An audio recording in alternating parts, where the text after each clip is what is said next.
Ya, halo, ketemu lagi sama saya Visnu di acaranya Ngebis. Ngobrol enak soal bisnis setiap hari Kamis jam 4 sore. Nah, hari ini kita kedatangan tamu yang sangat spesial, teman-teman. Spesial banget. Dia seorang coach. Wah. Nah, kalau ngomong-ngomong tentang bisnis, kita balik lagi. Ngomong-ngomong tentang bisnis, saya yakin teman-teman semuanya udah pada tahu. Apa sih sebenarnya bisnis yang dilakukan oleh Landmark? Landmark adalah perusahaan penyedia produk software yang ready to use untuk bisnisnya teman-teman semuanya.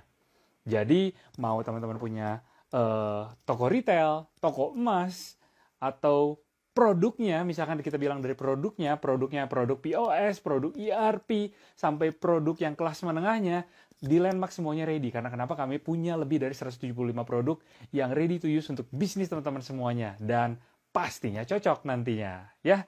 Oke, hari ini kita akan ketemu sama CFO-nya YouCoach. Wah, YouCoach itu siapa sih? Nah, YouCoach ini adalah salah satu perusahaan titik-titik. Nah, titik-titiknya nggak akan saya jawab. Nanti bakal dijawab langsung sama speaker kita hari ini. Oke, nah saya akan bacakan CV-nya. Nah, beliau ini adalah Franciscus Budi Pranata. Beliau ini adalah Indonesian Best CFO 2013 dan 2015 versi majalah SWA.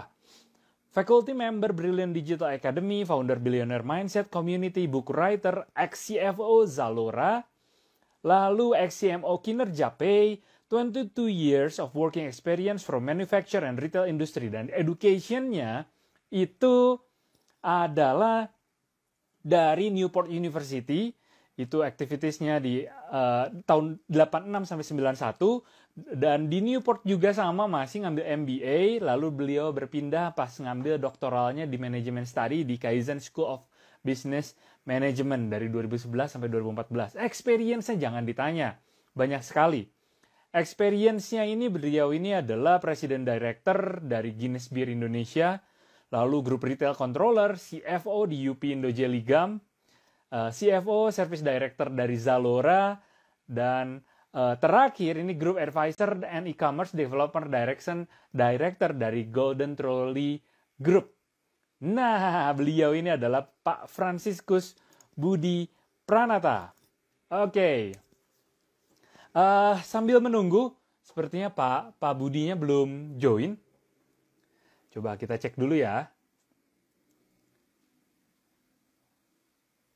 Halo Pak Budi. Ntar, saya coba kontak dulu. Kita coba kontak dulu Pak Budinya. Takutnya beliaunya missed. Oke. Nah, teman-teman, kalau kita ngebahas yang minggu lalu, wah, kita balik lagi ke minggu lalu. Minggu lalu kita kedatangan tamu ya. Tamunya siapa? Kalau masih ingat. Kalau kemarin-kemarin kita itu banyak ketemu sama CEO. CEO-nya Credibook, lalu CEO-nya dari Patal, maksudnya ketua geng dari Patal. Nah, sekarang ini kita bakal ketemu sama salah satunya CFO atau Chief Financial Officer. Oke. Halo Pak Budi, halo. Iya. Halo, Iya. hai Pak. Apa kabar Pak Ya, Budi? baik, luar biasa. Wah, awesome. Wah, keren. Cerah Ya, sekali Pak Budi hari ini nih. ya, pas lagi di Semarang hari ini. Wah, mantap. Asik nih jalan-jalan terus ini. Ya, Oke, ya, Pak Budi. Tadi saya udah buka nih sama teman-teman. Udah perkenalan tentang Pak ya, Budi, itu pengalamannya gimana. Nah, mungkin Pak Budi boleh menjelaskan atau memperkenalkan diri lebih lanjut nih sama teman-teman semuanya yang ada di rumah. ya, ya. Semangat pagi teman-teman semua. Saya Frans Budi Pranata. Saya saat ini CFO untuk YouCoach dan juga saya CFO untuk beberapa perusahaan ya. Dan eh, dan terima kasih nih kesempatannya. Saya itu kurang lebih 30 tahun di bidang keuangan. Jadi saya saat ini banyak membantu perusahaan-perusahaan besar untuk merapikan pembukuannya dan juga untuk merestructure keuangannya termasuk konsolidasi dan sebagainya. Wah, mantap. Perusahaan besar. Perusahaan besar juga by the way dulunya Ya. kecil dulu kan ya Pak Budi ya? Betul, betul. Memang saat ini ada dua yang kita urus itu triliunan ya ininya, Wah, omsetnya. mantap ini. Wah, teman-teman kalau pengen tahu itu rasanya ngelihat itu nolnya yang banyak itu sampai 9 digit sampai 12 digit. Nah, itu boleh tanya Pak Budi nanti. Gimana kesannya Pak gitu. Oke. Ya, luar biasa, Pak. Ya, Nah, Pak ya, Budi, kita mau tanya-tanya nih tentang ya, U-Coach. Bidang yang Bapak geluti ya selaku CFO U-Coach. Bisa dijelasin nggak sih U-Coach ini ya. sebenarnya itu apa sih Pak? Dan gimana sih? Oke, jadi YouCoach itu adalah online coaching apps yang memberikan jawaban atau solusi dari permasalahan 7 industri ya. Apakah dia retail, pabrik, dan sebagainya, dari sisi marketingnya, SDM-nya, keuangannya, dan otomasi daripada bisnisnya ya. Dan itu ada lebih dari 12.000 pertanyaan yang bisa dijawab lewat aplikasi itu, dan aplikasi itu sangat murah, hanya 200.000 per bulan, sementara kalau menggunakan coach itu bayarannya bisa 25 juta per bulan. Wah, berarti menghemat ya. Menghemat. The apps is reduce the price gitu ya. Kurang lebih seperti itu ya, Pak ya. Iya, jadi Wah, ini disrupsi untuk bisnis coaching ya, supaya biayanya sangat terjangkau karena ada 60 juta para UMKM, pemilik bisnis yang perlu bantuan yang kalau biaya coachingnya itu sampai puluhan juta, mereka pasti nggak mampu. betul betul betul betul. Ya, karena mostly. Tapi by the way banyak sekali Pak. Sekarang kan ini ada fenomena nih ceritanya.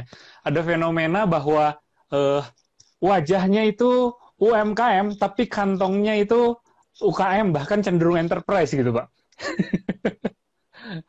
Iya, iya, iya, iya, betul, betul. Yang sudah naik kelas ya.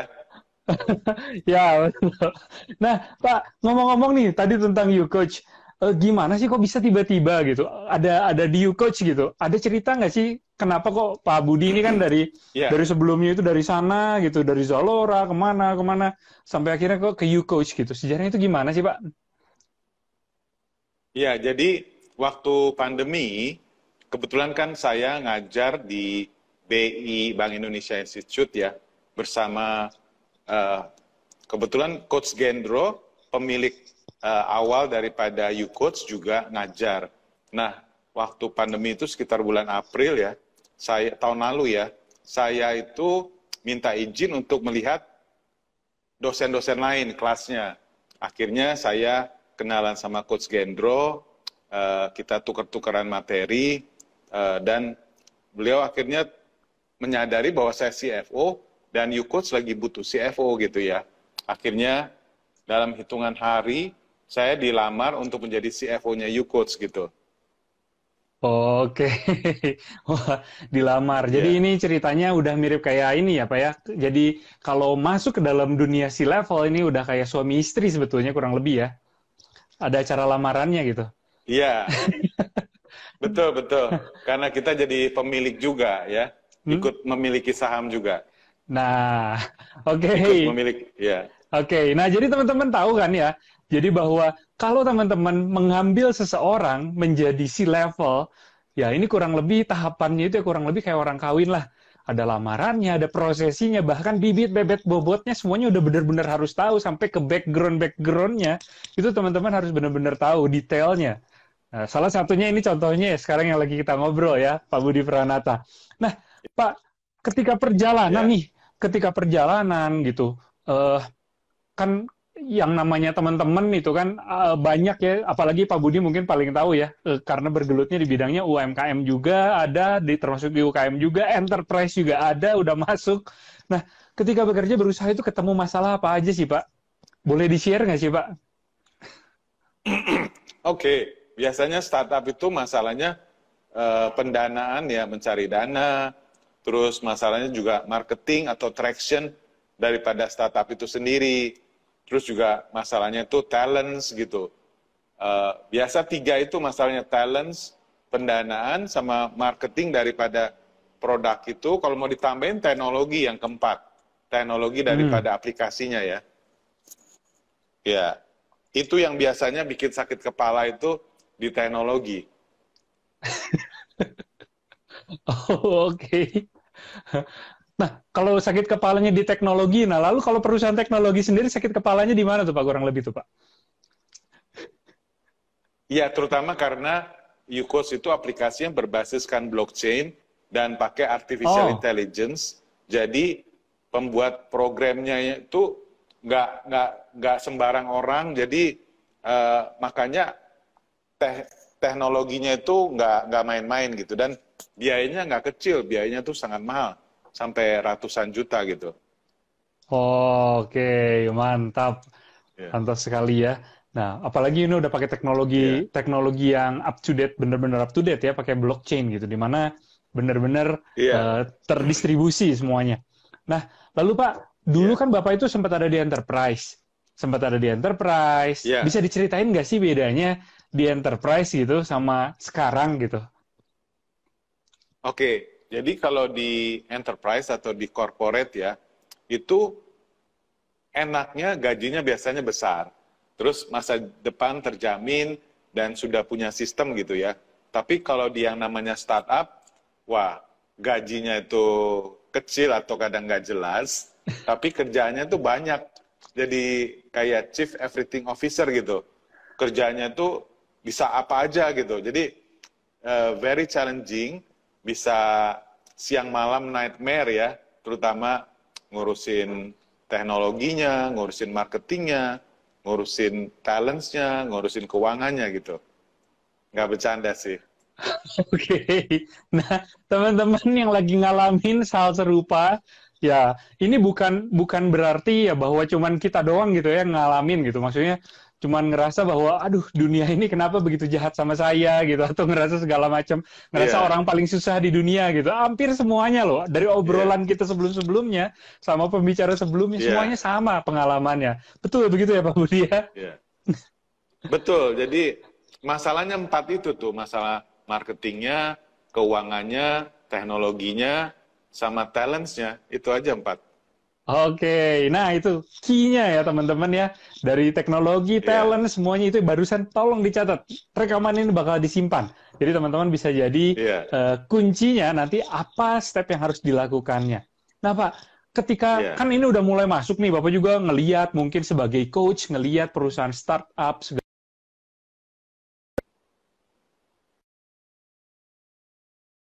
cek. Oke, Iya, iya, iya, so, iya, iya, iya. sorry barusan Iya, ini Pak, ke close. iya, Nah, nggak apa-apa. Nah Nggak kan apa-apa. Bapak udah sering masuk nih Pak ke perusahaan startup gitu ya.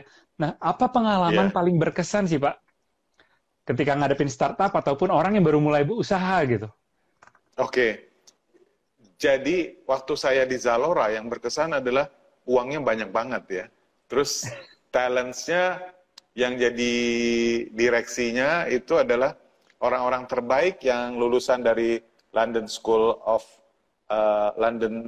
of Economics dari Eropa, lulusan dari eh, pengalaman di McKinsey, pokoknya dari orang hebat-hebat lah. Terus uangnya banyak ya, marketingnya jago dari Eropa dan sebagainya. Jadi enaknya kalau di perusahaan besar, itu sumber dayanya semua lengkap ya. Hmm. Challenge-nya adalah bagaimana bisnisnya bisa growth ratusan persen, bisa 300% per tahun. Jadi setiap bulan harus bertumbuh di atas 10%. Itu challenge-nya atau kesulitannya di situ. Kalau yang lain-lainnya itu nggak usah dipusingin karena semua udah ada. Oh, oke. Jadi challenge-nya itu sebenarnya ngejar si traction-nya terus-terusan ya Pak ya? Betul, bagaimana double digit growth per bulan. Wah, mantap. Jadi sebetulnya untuk Ya, teman-teman juga yang sekarang nonton, yang lagi lihat gitu ya, baik nanti di YouTube ataupun di IG Live, ya apa untuk startup gitu sama yang memang udah growing benar-benar growing, ya itu memang beda kejarannya gitu ya, ya. Kejarannya satu ya sama-sama beda. sebetulnya traction gitu, cuman Ya, challenging-nya itu yang berbeda gitu ya. Oke. Yes, very challenging. Oke. Nah, Pak, kan barusan itu cerita tuh tentang pengalaman yang berkesan. Pengalaman berkesannya Bapak udah ceritain gitu ya tentang di corporate. Nah, maksudnya ketika Bapak sebagai seorang coach gitu, Bapak nge-coach Iya, perusahaan ataupun startup ataupun satu bidang usaha. Nah, itu pengalaman yang paling berkesannya iya. sendiri itu apa tuh, Pak? Ya, kepuasannya adalah pada saat kita coaching, klien kita itu jadi maju, tadinya berantakan, pembukuannya bisa rapi, sistemnya jadi bagus, SDM-nya kita isi, wah itu ada kepuasan yang luar biasa, karena kita merasa berhasil lah, walaupun itu bukan perusahaan kita ya, ada Oke. kepuasan. Ya, jadi ilmunya ini seolah-olah berhasil keserap semuanya, ya, Pak ya. Iya, iya Oh, betul. oke. Wah, keren banget. Nah, jadi teman-teman, barusan kalau teman-teman juga bingung, nanti boleh bertanya nih. Sambil kita live, Iya, boleh bertanya langsung pada Coach Budi. Siapa tahu ada yang punya yes, pertanyaan nih. Nah, Pak, tadi ya, kan ngobrol nih tentang CFO. Nah, kenapa sih Pak? Kok iya, Bapak sendiri kok milih CFO? Kenapa gitu bukan CMO gitu? Apakah memang dari kecil iya. sendiri udah punya cita-cita atau kejebur gitu di situ tuh Pak? Iya, jadi ya ini good question ya. Jadi kebetulan sebenarnya saya waktu SMP saya malah inginnya jadi pastor ya. Tetapi eh, orang tua saya, kebetulan kakak saya tertua itu adalah salah satu banker yang cukup cukup top gitu ya. Dia salah satu yang lulusan akuntansi dari universitas yang cukup baik. Jadi mama saya referensinya ke beliau sehingga saya disuruh ngikutin jejak itu gitu. Jadi kenapa jadi saya keuangan karena arahan dari mama saya. Oh, oke. Jadi ini sambil apa? Ketika diarahkan sama orang tua itu ya berkatnya mengalir terus berarti ya. Iya, jadi ya akhirnya sampai saya jatuh bangun ya, even saya jadi direktur pertama kali itu usia 30 tahun di perusahaan multinasional ya di advertising agency. Malah saya di situ saya gagal waktu pertama kali jadi director ya. Karena ternyata saya tidak punya yang namanya soft skill.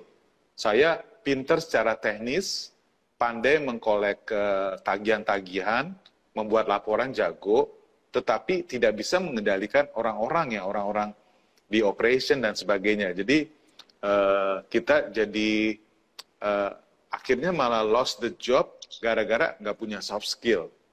Hmm. Itu waktu saya usia 30 tahun. Jadi gara-gara itulah saya mulai belajar yang namanya NLP, belajar hipnoterapi, belajar coaching, belajar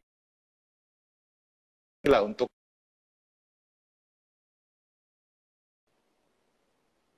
Halo, halo. Oh, barusan iya iya iya. ke close lagi. Iya, jadi gara-gara saya tidak memiliki soft skill tersebut dan saya dipecat gitu ya. Akhirnya saya belajar hipnoterapi, NLP, ilmu coaching dan berbagai ilmu untuk mengembangkan soft skill saya. Oke. Wah, sampai makanya kenapa kan terakhir ya Pak ya, sempat saya dengar gitu, bahwa it's not about your talent, it's not about your skills, it's about your soft skill or your IQ ya sekarang yang determining your Yes. future gitu ya Pak ya. Jadi Betul, sebenarnya betul. Yang basically sekarang menentukan ini sukses. switching ya. Yes, yes, yes, betul, Oke. betul. Wah, keren, keren. Nah, mungkin Bapak punya eh, ada nggak sih pengalaman gitu, apa tujuan gitu, target, impian yang memang dulunya sebenarnya Bapak udah targetin tujuan nih, yang sekarang ini belum tercapai, ada nggak sih, Pak? Ya. Saya waktu SMP itu, saya kan memang anak seorang supir mikrolet ya, jadi saya anak orang susah lah. Saya itu ingin sekolah di Harvard Business School, padahal saya anak orang yang tidak mampu ya. Itu yang sampai sekarang belum tercapai, sekolah di Harvard. Wah, mantap. Nah, Ya. jadi teman-teman, ini adalah salah satu contohnya loh. Saya sering bilang ngomong gitu ya di blog pribadi bahwa ya kadang kalau yang namanya mimpi nggak bikin lutut gemeter, ya itu belum mimpi gitu. Itu baru baru cuap-cuap gitu. Betul ya Pak Budi ya? Betul, betul, Wah, setuju, setuju. mantap banget, keren. Nah, jadi targetnya, wah targetnya mudah-mudahan Pak tahun depan masih ada kesempatan ya Pak ya? Iya, yes, amin, amin, amin. Nah, lalu Pak, kan barusan udah cerita tuh bahwa Bapak ya dari kalau ngomong-ngomong cerita orang susah, wah ini ini pengalaman pribadi juga, wah sama-sama berarti. Sama-sama orang tua Iya, kita bukan berasal dari orang tua yang memang punya. Nah, jadi iya, kalau balik nih Pak ke CFO tadi, kalau job iya, desk yang dilakukan seorang CFO itu sendiri apa sih Pak? Lalu iya. kesuksesan apa yang paling besar yang seorang CFO ini bahwa bilang, wah ini gue berhasil banget nih ketika ketika saya menjabat seorang CFO, ini adalah kesuksesan saya terbesar kalau saya achieve ini gitu. Oke, jadi CFO itu ada dua macam. Ada CFO internal, ada CFO eksternal. Eksternal itu artinya dia berhasil mendapatkan pendanaan buat perusahaan ya. Kayak waktu saya di Permen UP, kita berhasil mendapatkan pendanaan 20 juta US dollar. Itu kurang lebih hampir 300 miliar ya. Hmm. Nah itu kepuasan karena eh, ya itu CFO eksternal lah mendapatkan funding. Ada lagi CFO internal, dia itu yang membereskan administrasi perusahaan. Dari accounting-nya, pajaknya, reporting-nya, dan IT-nya, dan sebagainya lah. Itu CFO yang untuk ngurusin internal perusahaan. Hmm. Jadi Ya. Kalau eksternal, ya, kesuksesan itu ya. semuanya lancar gitu ya.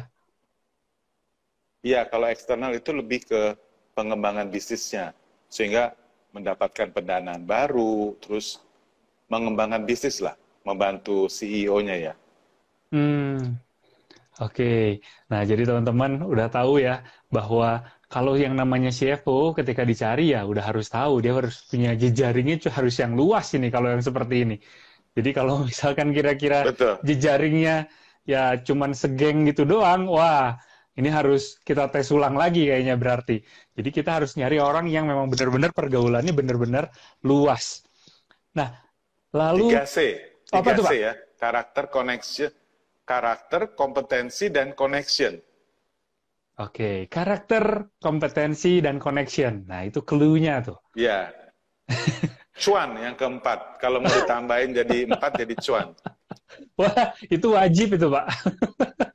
Ya, ya, ya. Nah, nah lalu kan sebagai seorang CFO sendiri nih, Bapak udah bergelut kan di bidang itu udah hampir 30 tahun.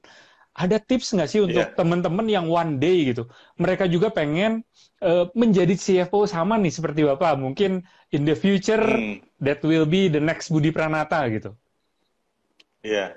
Ya, saya beruntung bisa masuk di universitas yang terbaik di Fakultas Ekonomi UI, akuntansi, dan bisa bekerja di kantor akuntan yang terbaik di Ernst Young selama beberapa tahun.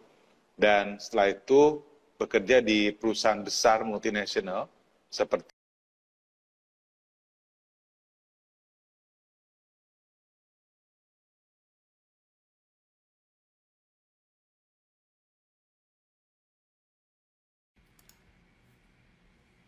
Oke, sorry sekali teman-teman.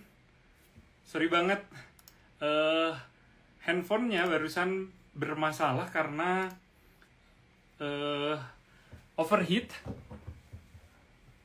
Jadi barusan tim teknikalnya udah langsung buru-buru switching.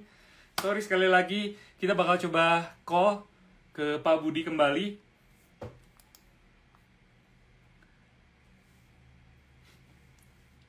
Tadi teman-teman udah lihat ya.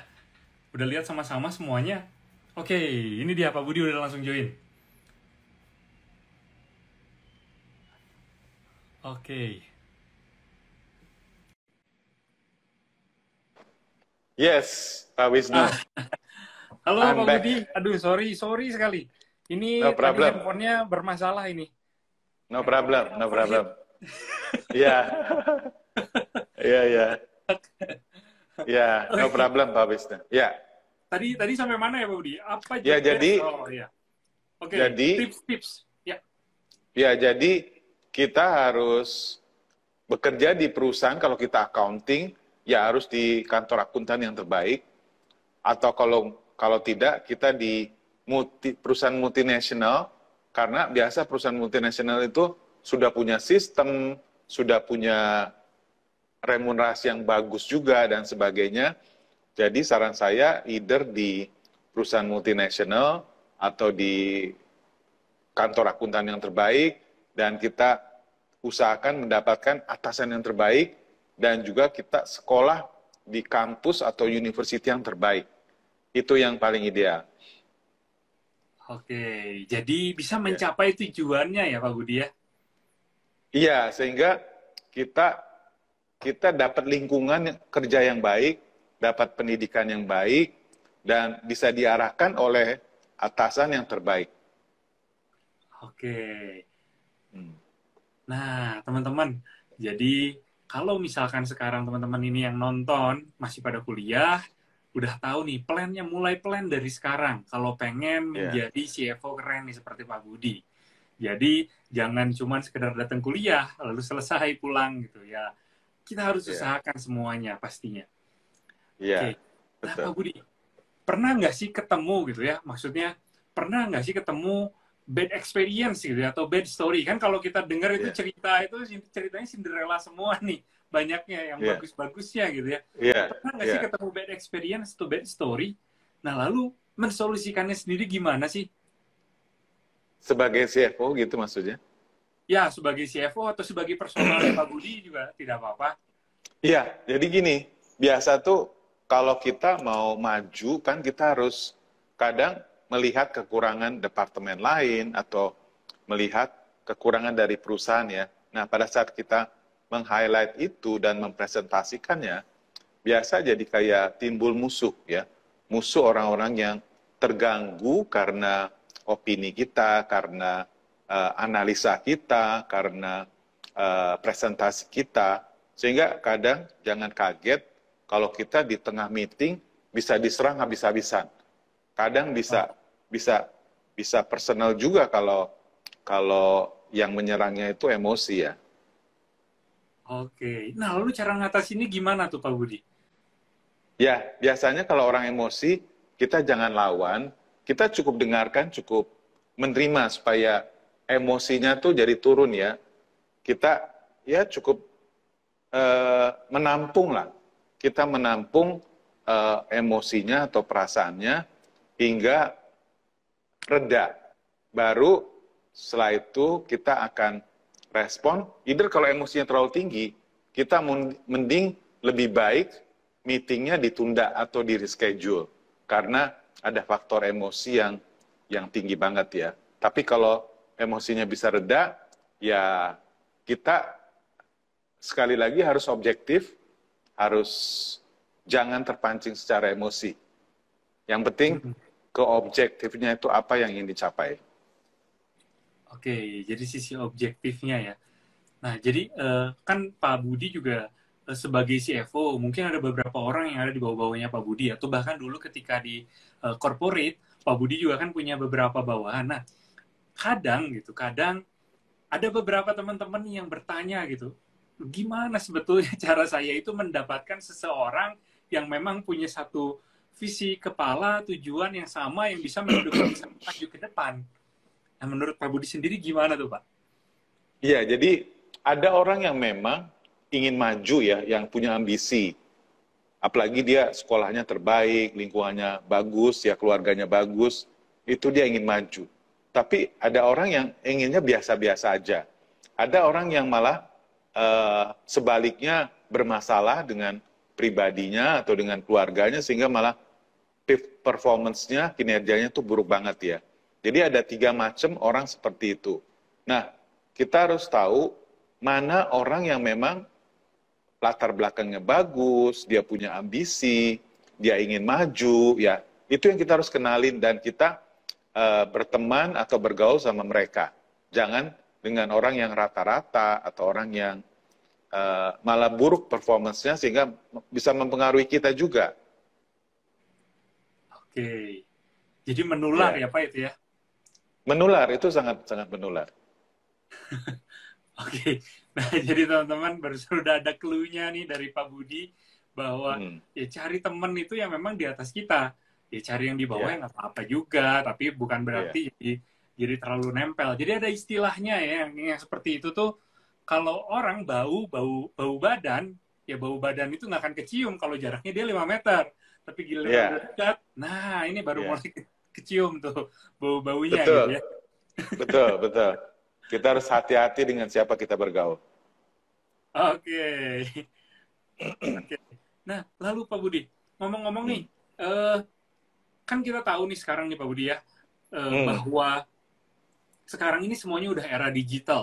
Semuanya hmm. serba digital, serba gadget, dan untuk you coach sendiri, termasuk untuk Ya, Pak Budi sendiri secara pribadi, digital ini membantu dalam bidang apa aja sih Pak?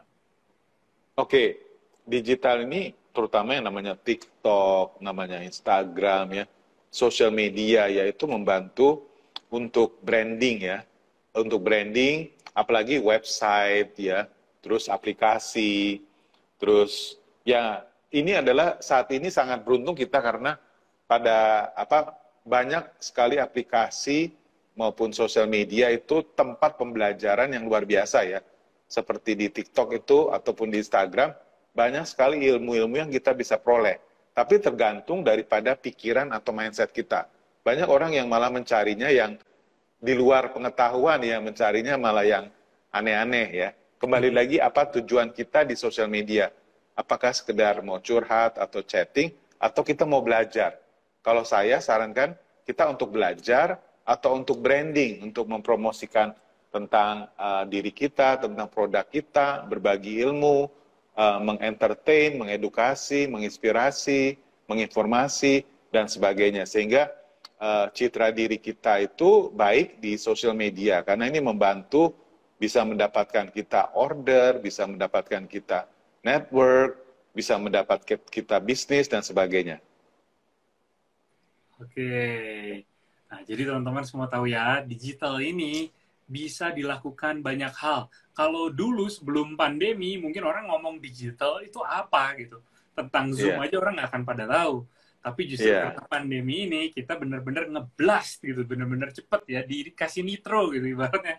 Kalau balapan mobil iya, ceritanya. Supaya iya, cepetnya luar biasa gitu. Jadi kalau teman-teman semuanya yang belum memikirkan untuk mendigitalisasi entah itu usaha, entah itu bisnis, segala sesuatunya udah mulai harus dipikirkan sekarang.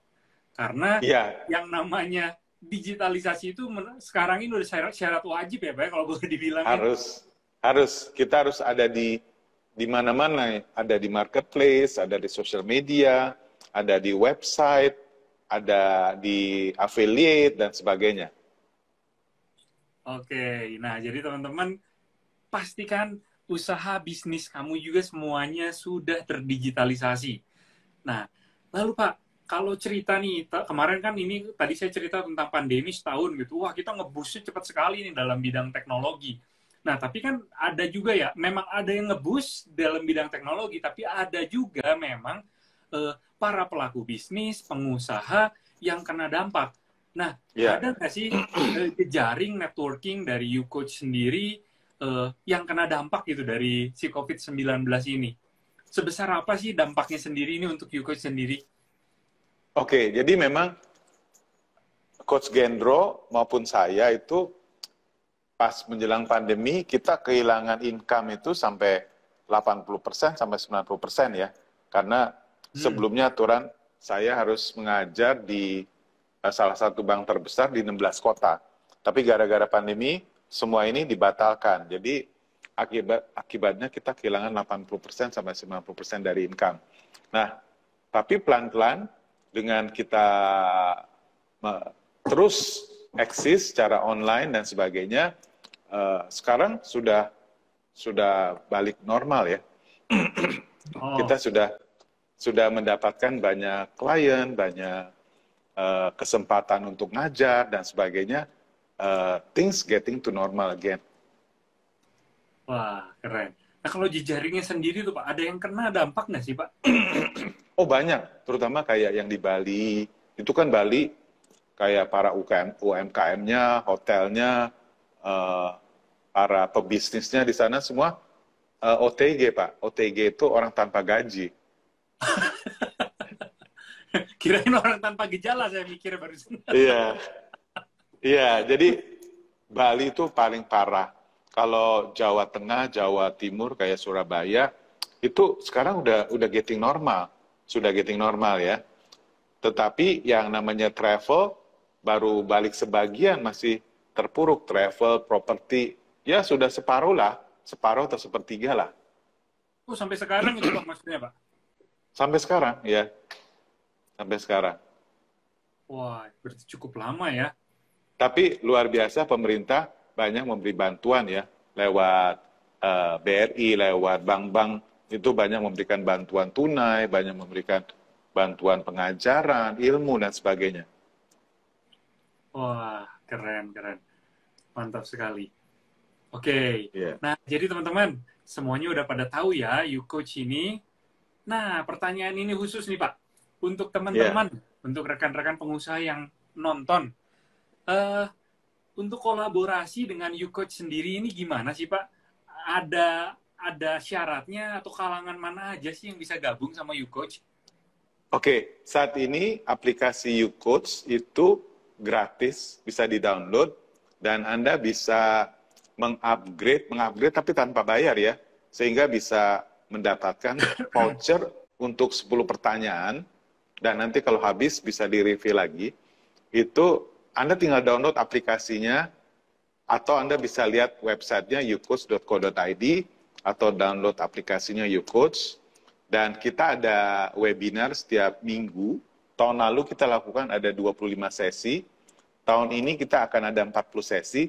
Jadi setiap hari Kamis, jam 2 sampai jam 4, dengan pembicara yang bagus-bagus, cara 10 times your business, dan even kita ada e-booknya ya, e-book How to Hack Your Business, ada 69 cara untuk hack your business.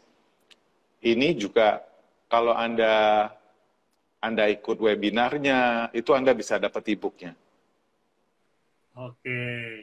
Nah, teman-teman, barusan Pak Budi udah kasih clue. Ini Coach Budi barusan udah bilang bahwa silahkan download. Nanti bakal dapat e-book juga di sana. Atau bisa DM ke saya, bisa DM ke saya. Bisa DM lagi tuh. Wah, kurang apa lagi nih? Ya, DM ke Budi YouCoach ya. Oke, kita sambil nunggu ada pertanyaan terlebih dahulu.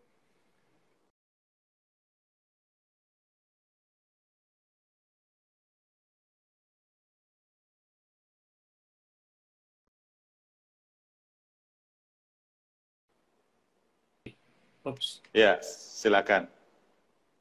Oke. Halo, di sini ada Aris Jurni, Karisma Hari, ada Dance 0710, Makan Enak, Teddy Chung, Daniel Lesmana. Yes.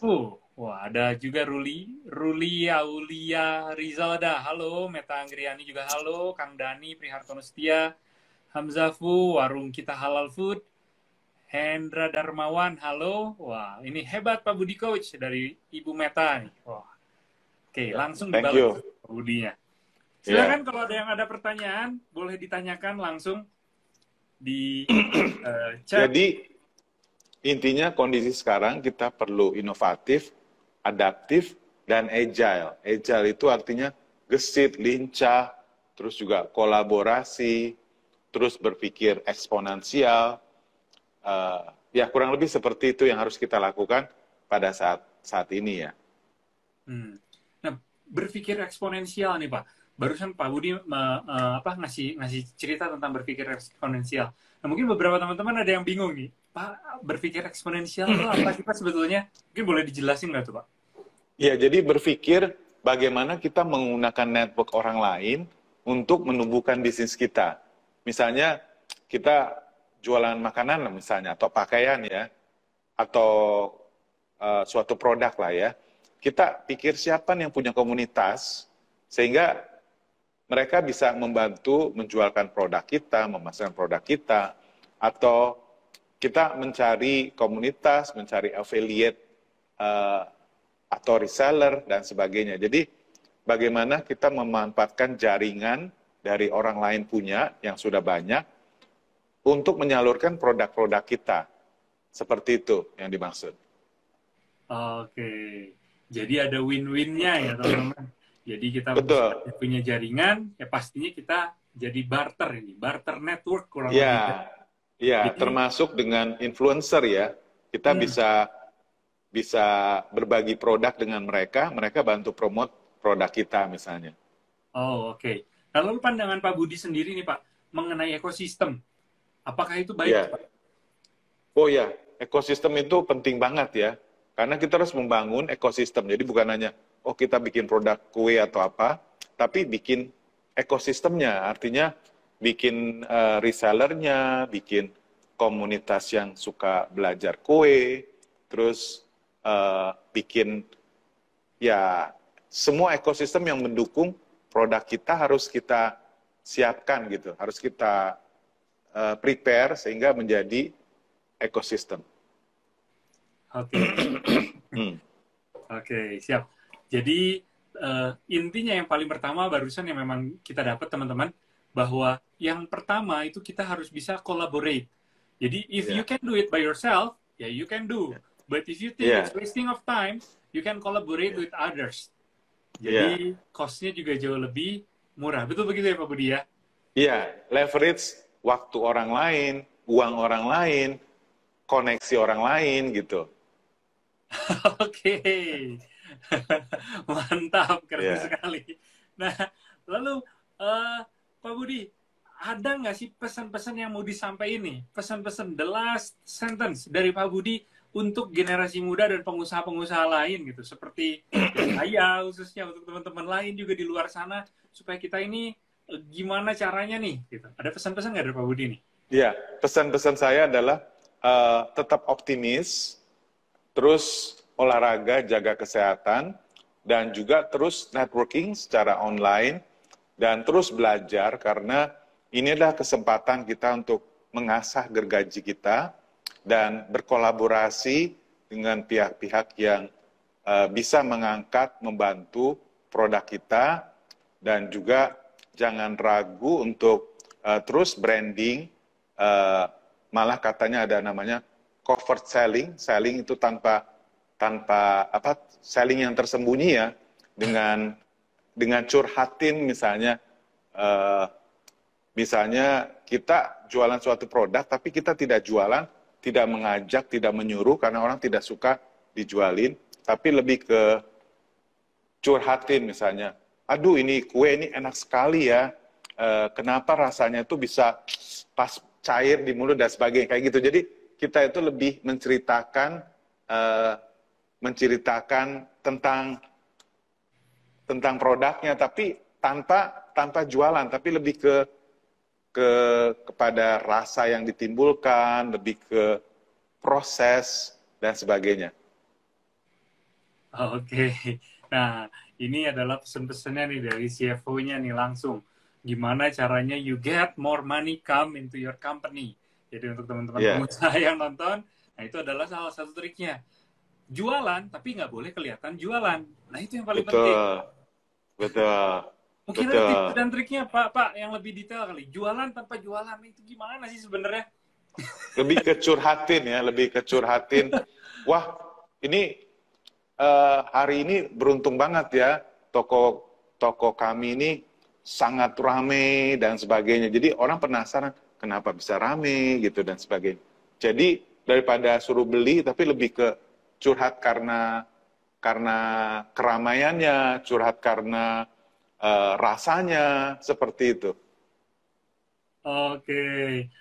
Nah, itu makanya kenapa salah satu alasan itu karena keramaian. Jadi memang ada aspek-aspek yang memang bikin orang penasaran. Mungkin ini pesan dari Pak Budi ya. Betul.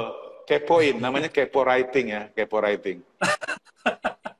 Wah, dapat istilah baru gitu, teman-teman. Iya. Kepo writing. Nah, makanya kenapa yang namanya toko baru buka itu ramainya setengah mati, setel musik sekencang-kencangnya. Nah, kurang lebih ini alasannya ya. Jadi betul. Yes. Oke, dan Pak Wisnu. nah, teman-teman, ini tidak terasa nih udah 52 menit. Wah, 52 Iya. menit bareng Pak Budi. Thank you banyak Pak Budi. Pertanyaannya, Sama-sama. thank you banyak. Sukses Sama-sama Pak selalu Pak Wisnu. Budi dan sehat selalu. Salam Ya, juga untuk amin. Pak Gendro. Ya, ya, makasih Oke. Pak Wisnu. Ya, Sukses sama-sama terus. Pak Budi. Sukses selalu. Ya, Bye-bye. sampai jumpa. Bye. Ya. Ya, bye. Oke. Saya sambil closing dulu.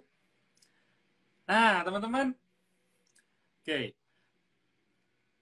Pak. Oke.